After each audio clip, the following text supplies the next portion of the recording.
যে নিজের ভুল স্বীকার করে সে কোনোদিন ছোট হয় না, তার সম্মান আরও বেড়ে যায়। আঘাত দিয়ে নয়, আঘাত সহ্য করে বেঁচে থাকাটাই আসল। জীবনে অনেক কিছু হারিয়েছি, হারাতে হারাতে আজ আমি ক্লান্ত। এখন আর হারানোর ভয় করি না, কারণ পৃথিবীতে যার কিছু নেই তার হারানোর ভয়ও নেই। কেউ দেখতে পাবে না তুমি তাদের জন্যে যা করেছো, তারা শুধু দেখতে পাবে তুমি তাদের জন্য যা করনি। সেই বেশি হাসে যে গোপনে কাঁদে, সেই বেশি নিজেকে হ্যাপি দেখায় যে নীরবে একা থাকে।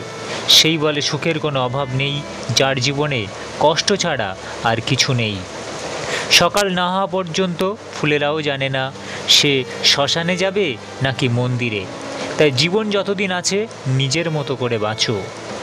ঘরের মধ্যে তুমি যত ইচ্ছে কাঁদো, কিন্তু দরজা সবসময় হাসি মুখে খুলবে। কারণ যদি কেউ দেখে নেয় তুমি ভেঙে পড়েছ, তবে সে তোমায় আরও ভেঙে দিয়ে যাবে। জীবনে বড় হও, কিন্তু কাউকে ছোট করে নয়। জীবনে হাসো, কিন্তু কাউকে কাঁদিয়ে নয়। জীবনে জয়ী হও, কিন্তু কাউকে ঠকিয়ে নয়। জীবনে সুখী হও, কিন্তু কাউকে কষ্ট দিয়ে নয়। কিছু কিছু মানুষ আছে যারা হঠাৎ করে বদলে যায়।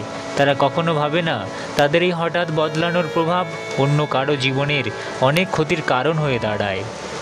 এক ফোঁটা বিষ অনেক জল নষ্ট করে দিতে পারে।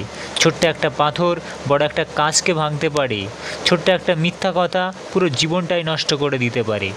বিশ্বাস জিনিসটা বড় অদ্ভুত। মানুষ জীবনে যা কিছু পায় বিশ্বাস করেই পায়, আর যা কিছু হারায় বিশ্বাসের কারণেই হারায়। মিথ্যেবাদীরাই এখন সবার প্রিয় হয় এবং সবার ভালোবাসা পায়, আর সত্যবাদীরা পায় অপমান ও অবহেলা।